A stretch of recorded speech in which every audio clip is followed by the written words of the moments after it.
Hey, everybody, welcome to View from the Top podcast, where we help growth minded men who desire momentum in their business, their family, their faith, and their finances get through the valleys and up the mountain to their very own view from the top. We're so glad you listened in today. My name is Wally, and I've got Big A in the house. Nice shirt today, Big A. Loving the yellow, rocking the canary yellow. I like to be bright. You know, I've got some chartreuse color shirts, and Robin goes, chartreuse, like, what does that even mean? Well, what that is the color of a spinnerbait. I fish all the time, and my favorite color is chartreuse and white.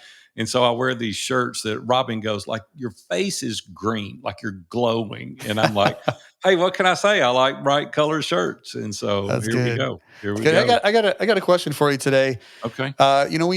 This past year or so, we've moved, and I moved from an office to a different office, right? In the house, because we moved and packed everything up and moved it. And in that process, like, I went through my my library of books on my bookshelf, and I'm a have to get the physical book, read it kind of guy. Like that. Yeah, that's me.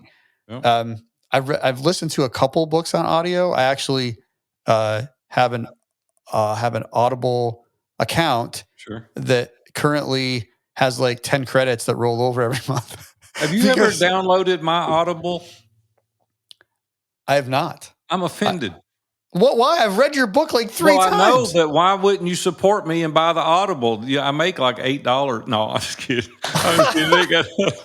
But you need to download my Audible if you from the top and listen. You can hear me. Don't you want to hear me? I will. You say that because I've listened to. All right, I'll admit this, and I'm going to say this up front. Like one of the best books I've ever listened to, and I don't listen to a lot, so you can't call it reading, can you? You can't say I read the book if you listen to it.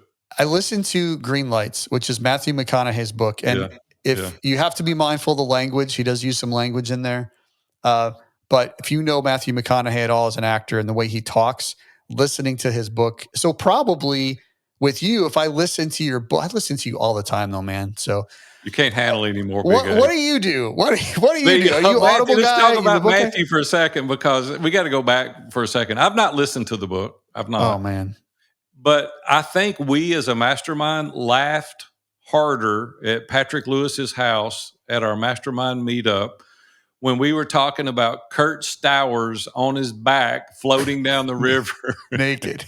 I started laughing so hard. Y'all got to laughing at me, laughing, because I think snot was coming out my nose and tears was coming down my face. And I couldn't catch my breath. And I think it was one of the most enjoyable times our mastermind has ever had talking about that book. I don't even want to read the book. Like, I got the memory of us laughing about Kurt Stowers floating down the river on his back. That was good. That was a great weekend. That was funny. It was too funny. What do you do? Are you Audible guy? Do you do both? Do you read? Like what? No. I do Audible. I've got a bunch of Audibles, but here I'm guilty and I'll just own it. I get started and it doesn't register the same with me as like, I'll do it if I'm multitasking. I'm working out in the yard, or I'm working on my boat, or out in the garage. I'll listen to books, but I don't comprehend it as well. And so I'm a hardback book guy, right? I don't even like paperbacks. I like the hardback. I'll pay even more to get the hardback. I'm not a Kindle reader at all. Like, I can't do that. It feels funny. You know, like my Robin loves it. She's got one, but yeah, I'm a book guy. I'm the same. I love hardback. And I really like the fact that I can reread something quickly. I don't have to like rewind. I like that. I like having something in my hand that feels good. I also do this silly thing with, I don't know where I picked this up, with bookmarks. So I can look at my bookshelf. I got 8 books across, and I use dollar bills and money and stuff for bookmarks. I think that's fun. It's kind of a quirky, weird thing. But so I definitely like that. Sonia has digital as well. She likes both. She does both. Yeah. She goes back and forth. Yeah. But so what do you do with your books? So you got all these hardback books. You got all these paperback books. Got them on your bookshelf. You read them. Do you just keep stacking them up? Do you give them away? What do you do? Yeah, I loan them out. I loan books all the time. I won't give them away because I use them for references. And so I go back and get them. I've even got shelves built. I've got a 2-story heated and cooled garage. And so I've built shelves in my attic of the 2-story garage, and I've got books up there. Robin's like, "Are you out of your mind? What are you doing?" And I'm like, "Well, it's easy to go to them. I can go see them, and I know where I've got them, and I'll use them for reference." I like your idea about the dollar. I've got another friend that does that, but he does ones, fives, and tens. And like if it's a really top level book, he puts a 10 in it, Oh yeah, and nice. yeah, and graduates it, right? The ones are for books that are okay, so he keeps up with it that way. The other thing that I do with them is when I suggest them to people, it's a way to build a relationship with people when you're in person, is to Yeah. loan them the book, and it gives you a reason to get with them, and it gives you a reason to get with them again to get it back. Well, that's a good And word. so, yeah, I'll historically put my name in the front because it's easy for people to keep books. But I'm like, hey, I got a buddy of mine that loans his tools that way, and there's a whiteboard in his garage. And if you go over and get a Yeah. tool, you got to check it out. You write your name on the whiteboard. I may adopt that for books and just let people come in and my friends and get I the like book. loaning them. That's a good idea. I usually give them to the library or give them away. Yeah, Yeah, that's yeah, interesting. I yeah, like the loaning idea, the yeah, relationship aspect. That's pretty good. yeah. It's a That's pretty good. tool to build. Hey man, are you as excited as I am today for our guest? What a great guy. It's been in ISI about 5 years. We've really gotten to know him well, lives out in California. He's a kind of a noted, nice, not kind of, he's a very noted clinical psychologist. The guy speaks on stages, he's written a book. He's just a good guy. But I think one of the things I like about him most is he doesn't act like a clinical psychologist. He acts like a normal guy that's got a great heart, that is just really interested in people. And you can tell in 5 minutes that this guy was raised in a really cool environment, right? Great parents. And he's got an exceptional grandfather. And what Mhm. I mean by that is this guy taught him this radical resilience that we're going to talk about today at a higher level, I think, than anybody I've ever seen. And you'll recognize him. He's Carl Jr. Is the name of his company. If that doesn't ring a bell to you, it should, because out on the West Coast, he had over 1,000 restaurants called Carl Jr.'s. Carl Karcher is his name. He lost him when he was about 92 years old. And the stories, the life lessons that Dr. Andy learned from his grandfather is going to blow you away. And Yeah, so Dr. Andy, he mentioned some very specific things that his grandfather did, not even from a business perspective, but from a yeah, personal perspective, and yeah, how to family. be how to be a great leader in your family and how he's adopted some of those things. And he talks about those in this interview. So it's gonna be You know pretty what fantastic surprised today. me about it, though, a little bit is the depth that he went in the interview about his grandfather. Like, he was a Mm, great guy, but there was some turbulent waters that he had to tread for a period of time, and he dives deep into that in the interview, which was really pretty surprising. We don't normally want to talk about those things, yeah. but I think it shows you his heart, and he wants us to be able to navigate through those things individually. So, man, without any further ado, let's get Andy in All and right. let you hear the Let's interview. let's get him in there. Well, Dr. Andy, this is absolutely going to be a highlight of my day right here, having you on with us. And we wanted to bring you on because of your knowledge around resilience. And I started thinking back about you and when I met you. And, I don't know if you realize this or not, you've been in Iron Sharpens Iron Mastermind. It'll be 5 years in June, which is pretty cool, man. You've been an Amazing. ISI brother for a long time. And I want to thank you publicly for all the sidebar conversations that we've had personally. Like, you've helped me work through so much over the years with your experience. And so I want to publicly affirm you there. It's also cool, though, that you've got the experience of being an author and a speaker, and how you've presented at our live events, done these workshops for us over the years. And so it's been pretty cool. But one of the other things that I really admire about you is your family and your strong relationship with Abby and your two beautiful kids. Man, you got the most precious kids, Avery and Asher. And I see the pictures that you post, and it just makes me smile because you always include your family in everything that you do. So it's a real highlight for you to be with us today. So thank you. Well, I appreciate that, and man, I have gotten so much out of my experience, both initially working with you as a business coach, and then transitioning into ISI. I feel very fortunate, and to be able to give back on any scale is just a great privilege. So ISI has literally changed my life and has made me a better man Oh, wow. holistically. So Well, thank you for that. I appreciate that. Listen, let's dive right into the reason we wanted to bring you in today. Multiple reasons. We could go down many paths, but today I wanted to really go down the resilience pathway. do And it. this is an important trait to learn, obviously, because you've dedicated a lot of your profession to this. Resilience really helps us cope with stress, it helps us overcome a lot of obstacles, and then it allows us to maintain a positive outlook on everything that we do.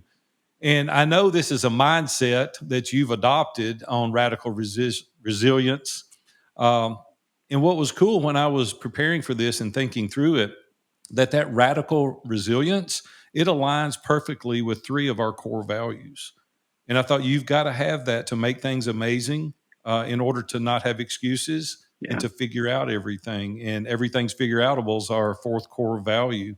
And so I was excited when we were preparing for this interview because I was like, man, he's going to be speaking our language here right out of the gate.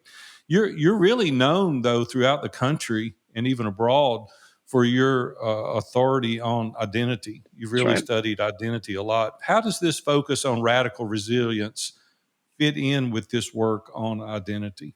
I feel like really the two come together, and the juxtaposition of resilience on top of identity makes all the work that we do around resilience so much more effective. I've looked at dozens at this point of different resilience programs that exist out there, including all the way to someone that I look up to tremendously, Marty Seligman, the creator of the positive psychology movement. Mm, Right, he has a contract with the Pentagon teaching resilience to soldiers. Right, they do phenomenal work. But one of the interesting things that I've noticed in looking at these programs is there's really no assessment of things like core values, right? There's no assessment of understanding kind of the identity of the organization or the individual. And to me, that seems like a mistake, right? Because I've seen a lot of the programs, they teach things like meditation and mindfulness, and those are certainly great practices.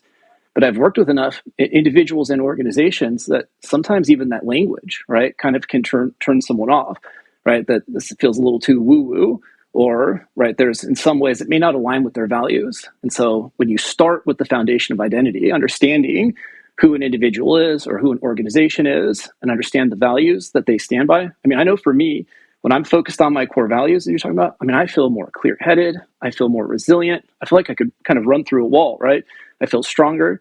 But yet I feel like we call it existential ADD. There's all these things that start pulling at my attention, right? I've watched the news cycle and immediately I'm starting to feel more scared, right? I go onto social media and now I'm comparing myself mm, that, my neighbor's going mm, on his fifth vacation of the year and I've only gone on two. And so, and it really starts to rob me of my resilience the more that I'm focused on these things that ultimately don't have the same value as my core values. So when we start by building resilience on who someone is and then integrating it in their language, so resilience really becomes an extension of their identity. It's so much more powerful. We found it's much more likely to stick. It's like laying down a primer of paint, right? When you put down the identity first, then the interventions and the things that we're going to teach are so much more likely to both stick and then to maintain the progress and the benefits that someone gets out of it. Otherwise, I feel like you're just kind of throwing things at the wall, hoping that they stick. Does that make sense? yeah, it does. You have to think through that, right? There's a lot around those particular things related to identity and to the resilience on top of it. You were inspired throughout your life by many people, but primarily there was one guy that was an inspiration around this resilience piece. And for those that don't know, Dr. Andy's grandfather was Carl Karcher, and he was an inspiration to you in many ways. One, through his business acumen. He's the founder of Carl Jr.'s 1,000 hamburger restaurant chain out in California. And that wasn't an overnight success. I mean, Right. it took him a minute to work through that, had some That's right. obstacles along the way. Talk to us a little bit about that up close and like what you learned from that and the experience that you saw that has really deepened your resilience and the inspiration for this resilience that you're studying. Yeah, my grandpa and I had a very close relationship. And so he really stood in. I had some real struggles through childhood and adolescence, struggled with a series of anxiety disorders and depression. And I just had a lot of pain that I didn't know how to cope with. And so I was, that's part of the reason why I do identity work, is because I struggled so much personally with finding who I was, right? My true north at one point wasn't really a true north, but was just trying to get social approval, right? So I got very good at morphing myself, making me into who I thought people wanted me to be. And I became very popular. I was at all the right parties, and yet I'd be surrounded by people and feel like the loneliest person in the room. And then here was my grandpa, I'm this rebellious teenager. He was one of the few people in my life, maybe the only people in my life, that I felt safe enough being in his presence, right? Because a lot of times when you're around very successful people, they've got big egos and they need to be constantly told how amazing they are. And, there's a fragile sense of their identity. But with him, he was so secure in who he was constantly pouring into the people around him. And so I felt safe enough to relax into kind of being me and figuring out what that might mean. And at a time in my life where I was really struggling, it happened to coincide at a time where he went through probably about a 1.5 2 year stretch that just hit one hit after the other. My Aunt Carlene, the beautiful woman, passed away in her 40s. She had 6 kids. It was totally unexpected. So that was very tragic. He lost his brother, who was the president of Carl's Jr. It was right-hand man, the person that he trusted. And then they replaced during that time my grandpa was grieving, with someone that basically saw an opportunity to undermine my grandpa and actually got him fired from Carl's Jr. So my grandpa was locked out of the very office space that was built on the land that my grandma grew up on. And so, but watching him go through that phase, he did not change at all, right? He stayed true to his values. He got up and he prayed for an 1.5 hours every morning. Be around him, he was still inspiring others. And that gave me the courage. Watching how he handled that adversity gave me the courage to go and face my problems. It was like I borrowed resilience from him, right? And allowed me to go and make some really big, significant changes to start to grow and overcome the adversity I was facing. Dr. Andy, what do you think instilled this level of resilience within your grandfather? He's a good German guy, right? And so his background, so he's probably got some of that just innate in his DNA. But what do you think created that within him? For sure, growing up on the farm, right? You guys might appreciate, but I think there's just a phenomenal work ethic that often exists. I've met a lot of people that grew up and have that background, and it's amazing the work ethic that often comes out of that. Beyond that, right, his clarity in his core values and how he lived those out on a day-to-day basis, he constantly talked about with his families. Faith came first, and you could see he went to mass as a good Catholic man, right, 5 days a week. He spent an 1.5 hours in prayer every day. He was involved with a bunch of charitable organizations that also shared his values. And I think because he had such clarity on that, it really helped him to remain committed and strong, focused on things. Family was his number 2 value. And you could see how much time, as he's growing that restaurant chain, he still made it home for dinner every night by 5:30, which I find remarkable because I certainly have struggled to do the same thing, to be able to be home for dinner like that. And he had 12 kids. I'm one of 50 something grandkids. It's a massive family. Family get-togethers are just an act in chaos. Oh, man. And yet in the midst of all this, right, it would be easy for a lot of the kids or grandkids to feel like maybe they got shortchanged on attention. And yet, at least everyone I've talked to, he did a phenomenal job. He would play these card games with the family called Cassini, where I'm pretty sure he made up the rules. But as he played with you, you can only play in groups of 4. And so it was a phenomenal way amidst all this chaos to create really special quality time with each person, right? Where he'd pour into them and everybody loved. There'd be like a line of people waiting to play this game with my grandpa. And so all the cousins that I know, well, I had a very special connection and we refer to each other as best friends the last 10 years of his life. All my cousins felt that they also had a special connection, which as you guys know, that takes a special quality to allow people to feel that connected when there's that many people in a family. Dr. Andy, take us back there just for a second. How old were you as you said you were in your teenage years? That's right. When you had this relationship with him? If I'm not mistaken, he died in 2008 or 11? 2008. That's 2008. Right. Yeah, you got married, I think, that same year. So that was that was a busy year for you. Take us back to some of those conversations. Was he a kind of guy that sit down to teach you? Did you just learn through watching? And then you also mentioned his core values. Was this something intentional that he put together, these core values, or did he just have core values? First off, I'm impressed that you've got all these dates down. Second, yeah, he constantly, right? I think with everybody in the family, he would mention his values when he'd get up and speak, when he was being honored somewhere, right? You could see just the way that he actually lived out his life. Some people talk about values, but then you see how they live their life, and it feels really disconnected from those values. Again, the way that he organized his time by really making sure that his faith was something that he lived out with his family, which to have that integrity, right, was certainly something that stood out.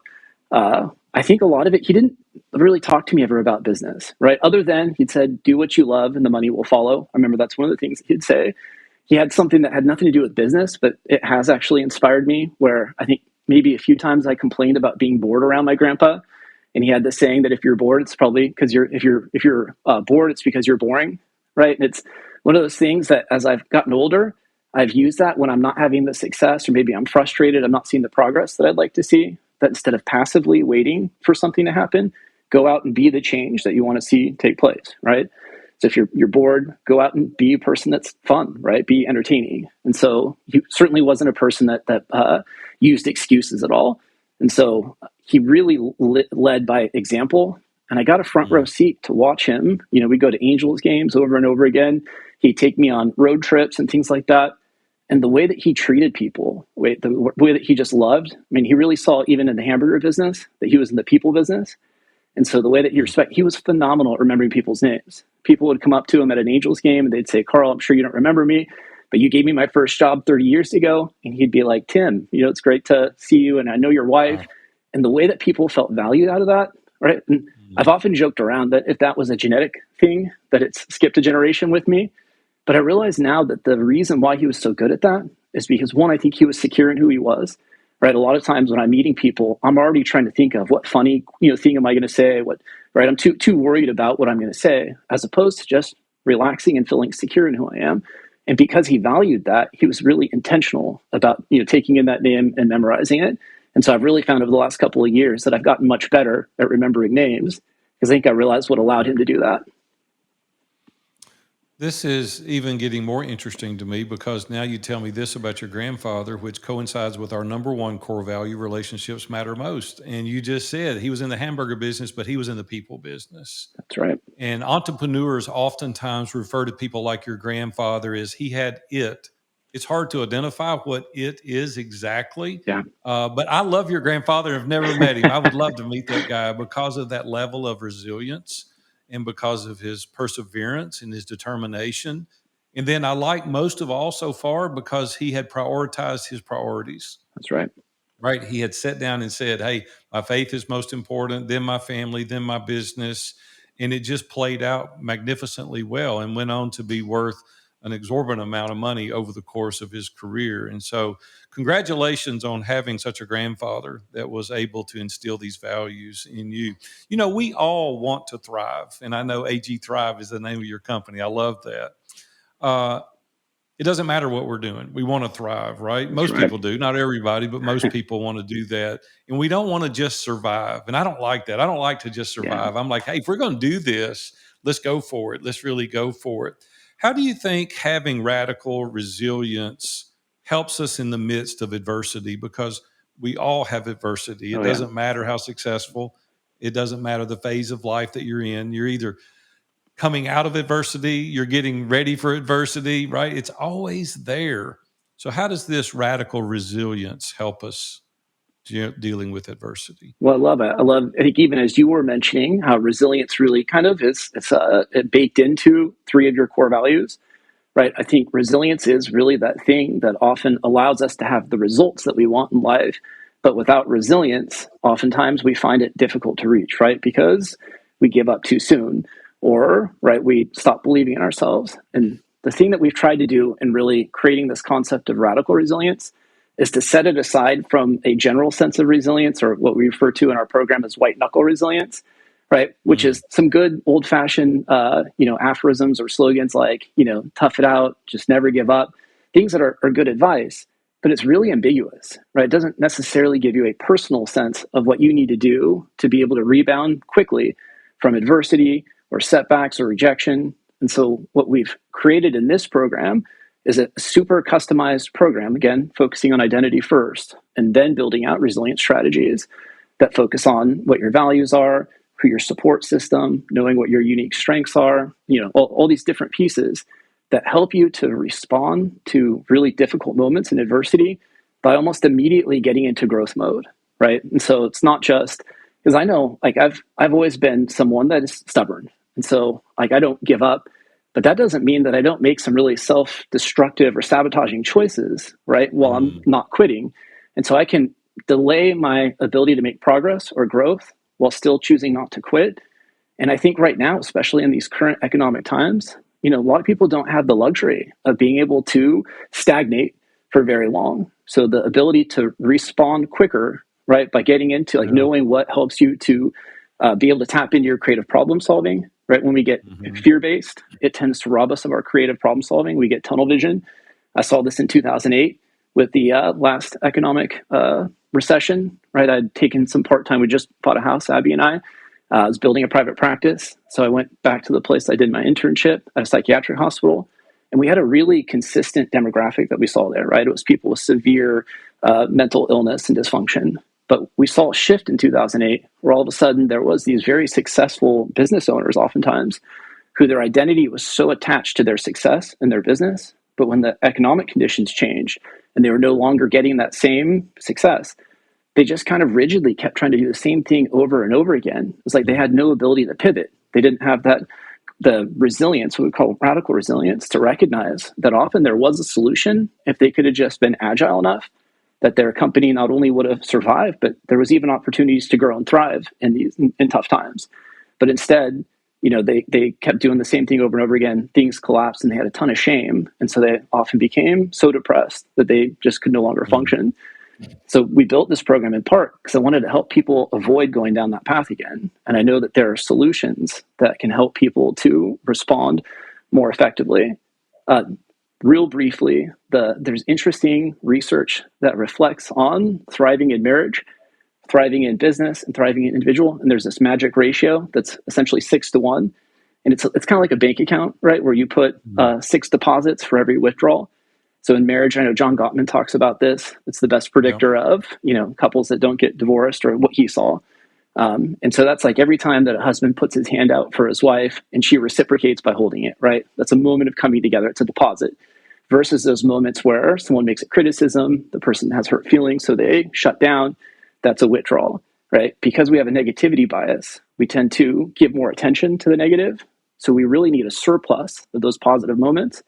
And I know for me, that if I'm not able to rebound quickly into my wife makes a comment, being a sensitive man, sometimes I just emotionally shut down, right? And it happens so quickly. I'm so flooded with neurochemicals that I can give her the silent treatment that lasts anywhere from a half hour to the rest of the day, right? And now I've just created maybe a list of 10 withdrawals. I got to go find 60 deposits to make up for that. But I found that when I start to apply this radical resilience material, that I'm able to very quickly pivot into who I am, who I desire to be as a husband, remembering my values so that I'm able to respond to a moment of feeling hurt by choosing to be loving and address it in real time.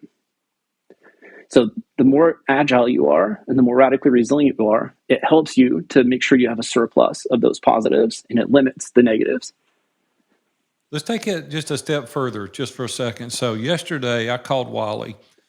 It was 3:00 in the afternoon. And I said, man, you got a minute? He said, sure.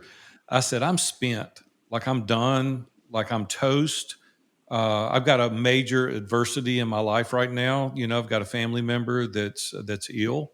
And what do you say to people? Like, I want to be resilient. Like I'm a go-getter, built a bunch of businesses, 40 plus years, entrepreneur, but talk to the business owner that's listening right now. It's like, oh yeah, all that sounds good, but you're not going through what I'm going through. Like yesterday, I hit the wall. I did. I was like, and Wally said, it's okay. Yeah. Just take a minute, man. Just breathe. It's okay. We're okay. You're going to be fine.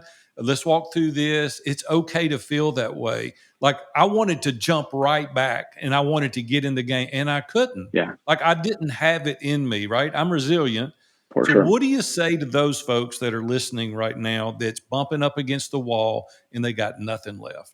That's such a great example. I appreciate you bringing that up. Of I think what are some of the greatest challenges in tapping into that radical resilience, right? I think one, when we're dealing with stuff that's often out of our control, and so right, I think the tendency, not saying that you did this, right, but the tendency to focus on things that you have no control over can really create a sense of learned helplessness, right? The more that you try and try and try, and yet whether it's economic circumstances or other people's decisions or behavior or whatever it might be, right? It creates a sense of frustration. And because we can't change those things, right? The more that we try and the more that it doesn't work, it can create a phenomenon that we know is learned helplessness. And that will absolutely, it robs us of motivation. It creates apathy. And that can be very, I think we see record numbers of burnout right now in the workplace. I think a lot of it is due to that. So one, I think being able to consistently focus on what do I have the ability to control, right? And so the more that you're able to keep coming back to a place of, well, I can control how I respond to this moment. I can, control my sense of character, staying true to my values, those things. Now that may not in the moment fill you up with energy and motivation, right? So I also think the other part is, what do you do with difficult emotions, right? Whether it's grief, whether it's sadness, whether it's any of these feelings that come up, right? And I think the tendency sometimes to want to just push through them is not a particularly great response a lot of times. Right, there's a notion of emotional agility. Men, we want to do that. We want to stuff it, right, yeah. and not deal with it. And you're choking back tears, and you're like, "Man, I'm not going to cry. I'm going to keep going." And then it feels like it gets worse. Oh yeah. As a result of not dealing with it. And the more there's the saying, whatever we resist, persist. And so there really is, the more that we try and avoid dealing with those things, sometimes we feel bad about feeling bad, right? We start to get down on ourselves because why am I not being more resilient? Why do I have these feelings? You can't get rid of them. But all of those the kind of resisting or avoiding or feeling bad about feeling bad, it just amplifies the feeling, right? It makes it even more difficult. And so really the best thing that we can often do in those moments is just to one, acknowledge what is it that I'm feeling in this moment. I'm feeling sad, I'm feeling helpless, whatever it might be. There's one of the things in the program, it's called Name It to Tame It, one of the interventions or exercises. Right. We know that when you can accurately label a feeling, you can say, I'm feeling really frustrated right now. It helps take you out of the subjective nature of the feeling, and you can more objectively recognize this feeling isn't me. It's just what I'm going through temporarily. And then it allows you to make a more kind of objective response, right? Ideally, then you start to pivot to your values and say, either am I feeling this because I'm feeling out of connection with my values? Am I feel like someone is in some way threatening or my value system? Or do I just need to make a strong kind of pivot into a values-based decision, right? We have a tendency sometimes to respond to strong emotions out of the emotional response, as opposed to allowing our values to guide how we respond to difficult moments. You know, what's really helped me work through this is I can't do it in isolation, because that feeling manifests itself even worse when I was alone yesterday. In the minute I called one of my buddies, Wally, and said, "Hey man," and I talked it out, I felt better. It didn't change, right? It didn't go away. And that's what the value of the mastermind is at ISI, 100%. Right? We go in, we get the counsel of the multitudes. We've got somebody we can share with. Yeah. They have context of what we're dealing with.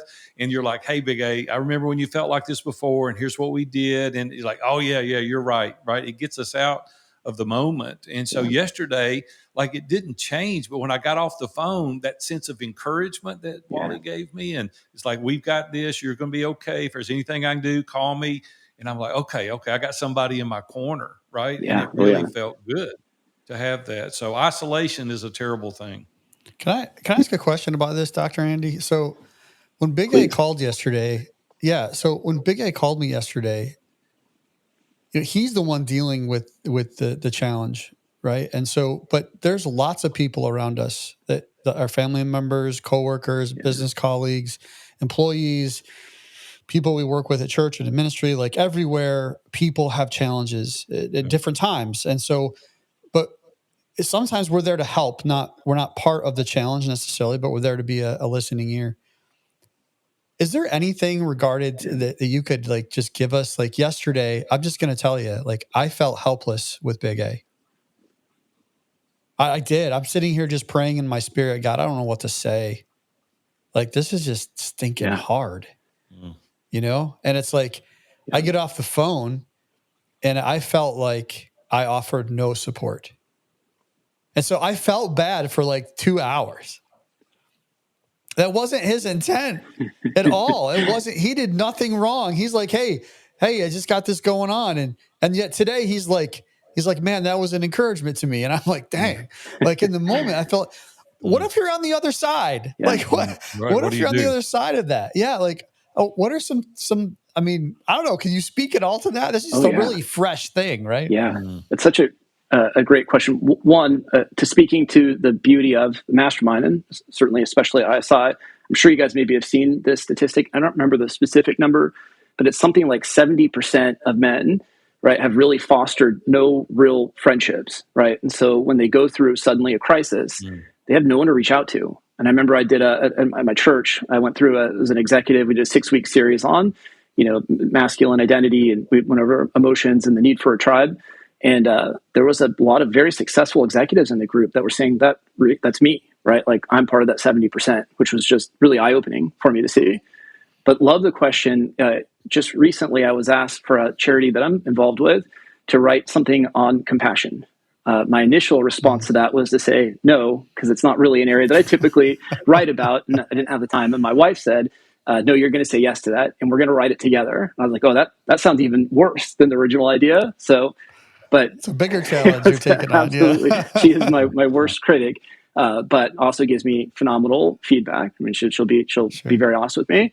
But it was amazing in writing it together. One, looking at compassion and understanding it, breaking down, right? Compassion has the word passion, which means to suffer, and it means to endure suffering with, is essentially what compassion means, right? And so she gave the example, and unfortunately, in our first pregnancy, my wife had a stillbirth. And so we went through it about 22 weeks. She gave birth to our lifeless daughter.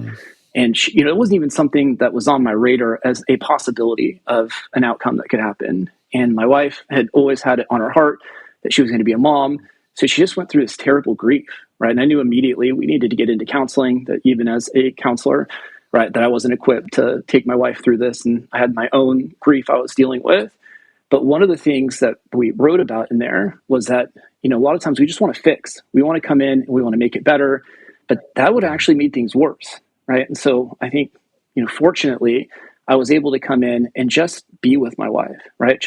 And when she would express anger at God even, like, why would God give me this desire to be a mom and then have this happen? And just to tell her, like, God's got big shoulders, right? God can handle your anger, and to just be able to help lighten the load without actually being able to remove, right, the grief or try and fix those things was massive, right? And then being able to go, we actually grew together. We increased our sense of resilience as a couple, because, the best thing that we can often offer the people that we love is the ability to help them know that they don't have to go through tough times alone. And by doing that, right, we can help lighten the load. But a lot of times, and we don't know why in the moment, but like watching my kids go through tough times, this was one of the toughest things, right, as a parent, to see our kids suffer. But sometimes our kids need to go through those tough things. There's a lesson, there's some type of character strength, there's something that only they can go through and they need to figure out. And if we try and sometimes remove those crosses or those challenges, it might rob them of an important lesson that they need to learn.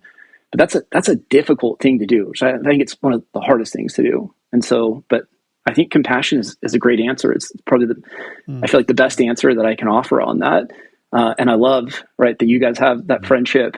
That sounds like that's exactly what it helped Big A to feel. I don't mean to speak for you, but yeah, I felt it. I don't know what he's talking about, because it helped me immensely. Because I wanted to fix it for you. I wanted to fix it. I was like, God, take this away from him, right?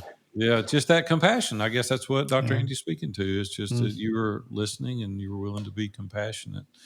Hey, I got a couple more questions before we go.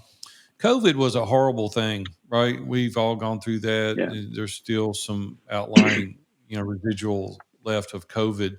But it was the most stressful period probably of my career that I can remember, right? All the things that we had to go through.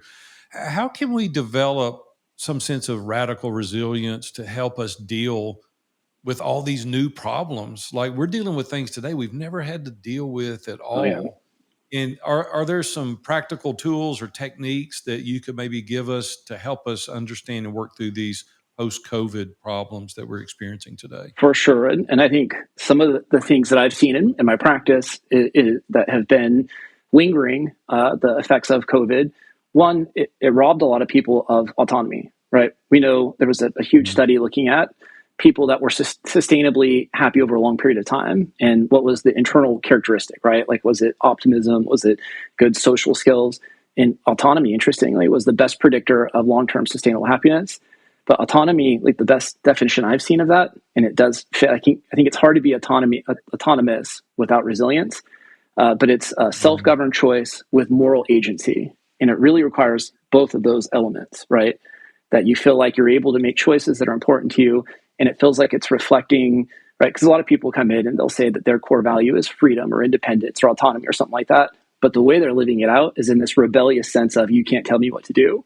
Right? Like we often will find freedom, even if we feel like other people are telling us what to do. And it might be that our autonomy is by just, choosing to make self-destructive decisions, but at least they're my decisions.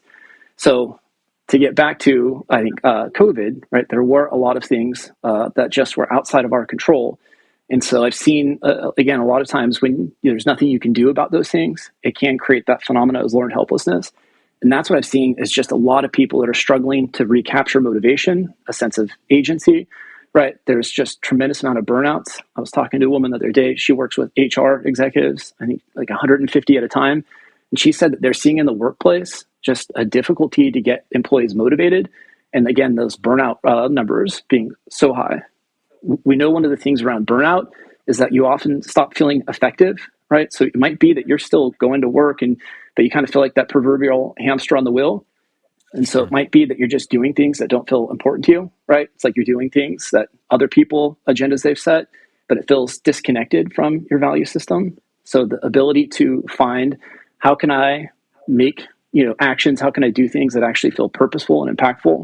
Of course, that does assume that you have a sense of what feels purposeful and impactful for you. But so figuring that out can certainly be something. It's one of the things we do in our program. I also think being able to keep focusing again on what you can control, right? When I feel like I've got the ability to make a decision and I can really chunk it down into such small choices, it's like, hey, I can feel like I make progress today. Right? It starts to feed that motivation center of the brain. It lights it up and it feels like I've got an intriguing challenge in front of me. Right? If you can start to tap into that phenomena and you can start to feel the dopamine of feeling like, hey, I kind of made progress, especially, yeah. That's a huge way to start to break through some of that kind of COVID apathy that I've seen on such large scales.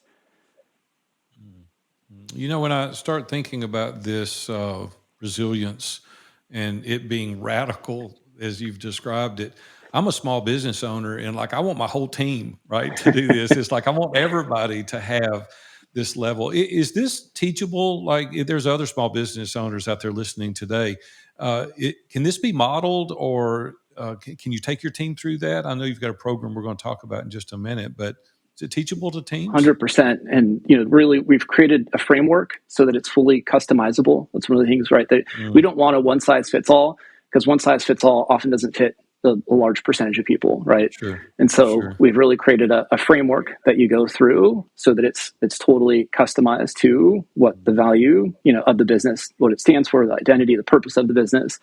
And then the framework is like, we know that it's going to get very predictable results. I was just reading the other day a Harvard Business Review article that came out, and it was really saying that, especially at this time, that companies really should be offering resilience programs to their employees. And it talked about resilience as being, right, resilience training programs as perhaps the greatest strategic advantage that a company could offer their employees and to make part of the culture right now. And so I think there's a reason why they're leaning in on this right now. They're seeing that, carried out both in the return on investment, but just the benefits of it are so overwhelming. What would be some of the consequences that small business owners might be up against if they snub their nose at having a resilient strategy? Like he said, I don't want to go through that. What could be some of the consequences as a result of that mindset? I think you're more likely, certainly, to see your employees start to burn out, right? I saw a number the other day that the cost of burnout, it cost over $150 billion on the workforce in the last year, and it's decreasing your profitability by 34%.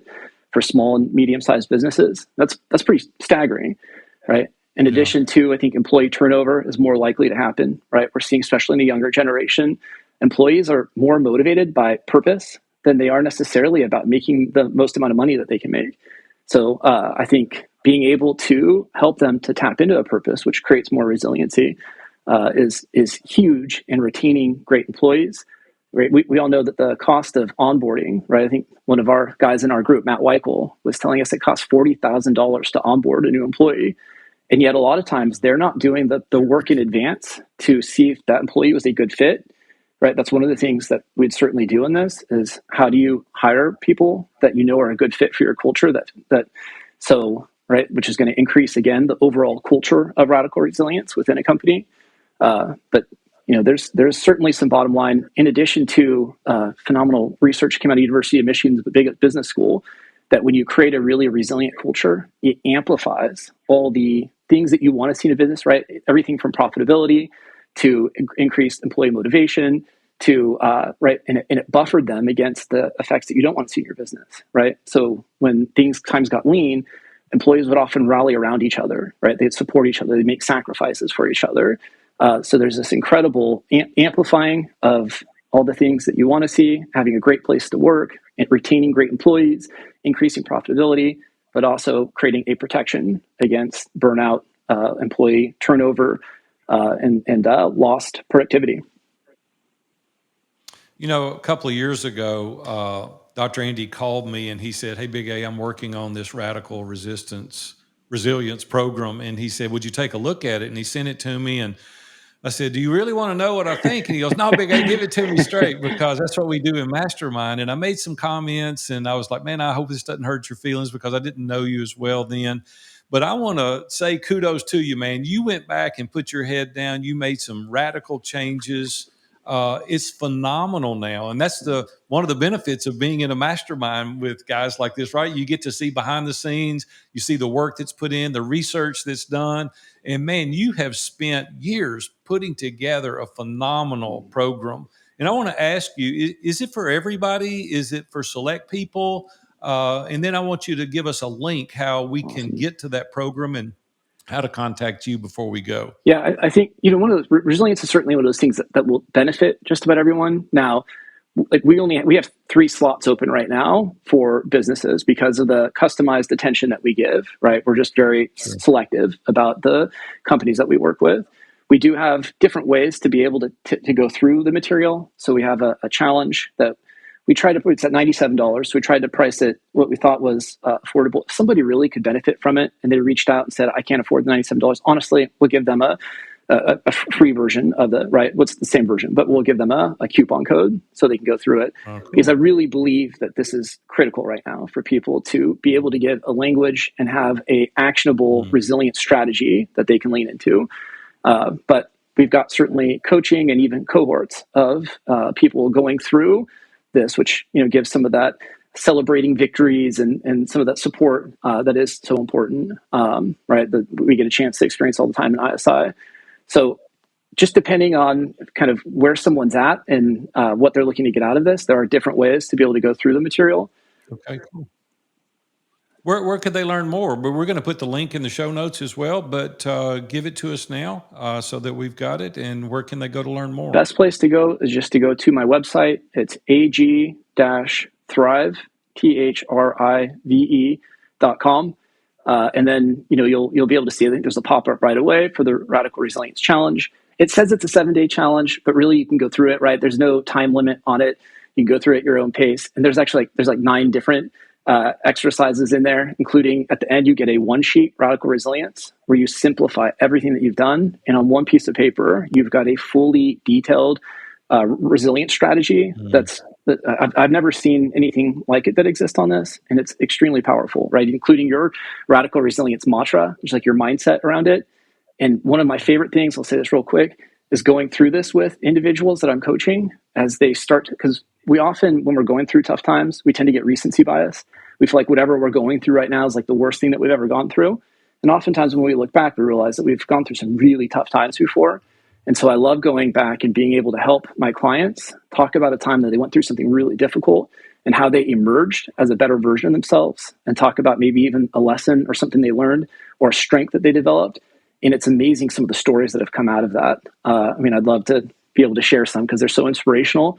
But people then start to realize, like, that's right. Like, I have gone through, and we don't always have to manufacture resilience in the moment.